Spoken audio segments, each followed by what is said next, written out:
Hello everyone, I am Dr. Suchita.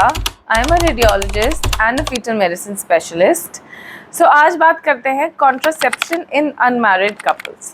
So contraceptive methods में सबसे most common method है barrier method, यानी कि आप कॉन्टैक्ट के समय कॉन्डम्स यूज़ करें। कॉन्डम्स के कई बेनिफिट्स हैं। एक तो ये कॉन्ट्रासेप्शन का पर्पस सर्व करता है, यानी कि आपको अनवांटेड प्रेगनेंसी से बचाता है।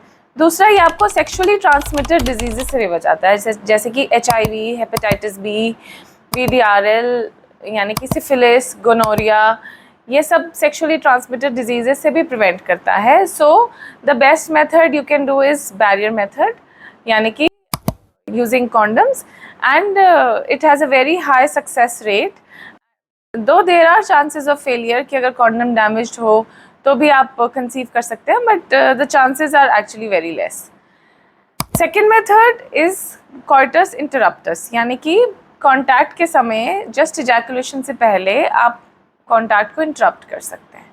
The third method we will be talking is oral contraceptive pill, यानी कि 21 डे पिल। इस पिल को लगातार 21 डेज तक आपको खाना है, पीरियड्स के 3rd डे से स्टार्ट करके। सो पीरियड्स के 3rd डे से आप इस पिल को खाना स्टार्ट करेंगे, एवरीडे खाएंगे नियरली सेम टाइम पे। सो इसको मॉर्निंग पिल भी कहते हैं। इसको आप क्या करें, आप अपने वॉशरूम में रख लीजिए, ब्रश करने के बाद एक पिल खा ली, so that you don't forget it. आपको ये पिल एक दिन भी नहीं छोड़नी है। अगर आपने एक भी पिल छोड़ी तो पहली चीज़ आप करें कि उसको खा लें as soon as you remember, जैसे ही आपको याद आए उसको खा लीजिए एक पिल को। मगर अब आप अनसेफ हो गए तो नेक्स्ट 7 डेज़ के लिए आपको कोई प्रोटेक्शन यूज़ करनी पड़ेगी, जैसे कि कॉन्डम्स या कोई अदर मेथड। सो 7 डेज़ के लिए आप अनसेफ हो गए और 7 डेज़ के बाद फिर ये कवर करेगा। तो आपको इसको 21 डेज़ तक लगातार खाना है, almost same time of the day में खाना है, और 21 डेज़ खाने के बाद आपको इसको छोड़ देना है। आपको 2-4 दिन में पीरियड्स आ जाएंगे और फिर पीरियड्स के 3rd या 4th डे से आपको इसको फिर से लेना स्टार्ट करना है। इसको आपको रेगुलर अगेन 21 डेज़ तक खाना है।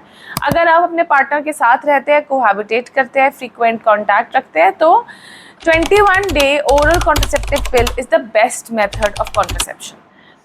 और इसमें बहुत ही लो डोज ऑफ हार्मोन होता है, कोई आपकी बॉडी में हार्मोनल इम्बैलेंस नहीं प्रोड्यूस करती। इनफैक्ट ये आपके हार्मोनल इम्बैलेंसेस को करेक्ट करती है और इसके बहुत सारे बेनिफिट्स हैं। अगर आपको कोई सिस्ट है, कोई और भी प्रॉब्लम्स हैं, हार्मोनल इम्बैलेंसेस है, तो भी डॉक्टर ये 21 डे की पिल आपको प्रिस्क्राइब करते हैं। The fourth method is emergency contraception, जो कि आई पिल है। आई पिल इज़ एन एमरजेंसी कॉन्ट्रासेप्शन। अगर आपने अनप्रोटेक्टेड कॉन्टैक्ट किया एक्सीडेंटल और आप कोई प्रेगनेंसी नहीं चाहते, तो आप इस पिल को विदिन 72 आवर्स ले सकते हैं। बस इसका फेलियर रेट बहुत हाई है। 80% केसेस में ये प्रोटेक्ट करती है, 20% केसेस में फेल हो जाती है।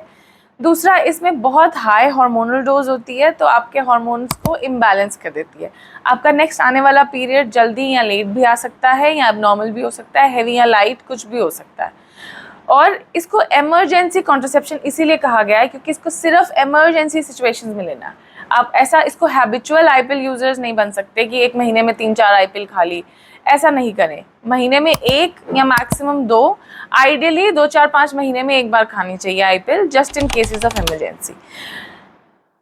सो i pill is an emergency contraception. उसके बाद अगर आपका अनप्रोटेक्टेड कॉन्टैक्ट हुआ और आप सस्पेक्ट करें कि आप प्रेगनेंसी हो सकती है, तो आपका जैसे ही पीरियड मिस होता है आप एक प्रेगनेंसी टेस्ट करें। अगर आपका प्रेगनेंसी टेस्ट पॉजिटिव आता है तो आपको इमीडिएटली एक ट्रांसवेजाइनल अल्ट्रासाउंड कराना चाहिए। ट्रांसवेजाइनल अल्ट्रासाउंड से पता चलता है कि आपकी प्रेगनेंसी की लोकेशन कहाँ है, यूट्रस में है या ट्यूब्स में है। अगर आप कंटिन्यू नहीं करना चाहते तो आप एक गायनेकोलॉजिस्ट को दिखा के प्रॉपर वे से ही एबॉर्शन पिल्स लें, क्योंकि अगर प्रेगनेंसी यूट्रस में होती है तो टर्मिनेशन की पिल्स अलग हैं, प्रेगनेंसी अगर ट्यूब में होती है तो टर्मिनेशन की पिल्स अलग हैं। और अर्ली डायग्नोसिस से दोनों चीज़ें मेडिकली ट्रीट हो सकती हैं, पर ट्यूब्स वाली प्रेगनेंसी थोड़ी डेंजरस होती हैं, उस केसेस में सर्जरी भी कई बार करनी पड़ती है। सो प्लीज़ बी वेयर, ऐसे ही over the counter abortion pills लेकर के ना खाएँ। एक प्रॉपर ट्रांसवेजाइनल अल्ट्रासाउंड कराएं, location of the pregnancy note करने के बाद ही अपने गायनेकोलॉजिस्ट से एबॉर्शन पिल्स लें। Thank you.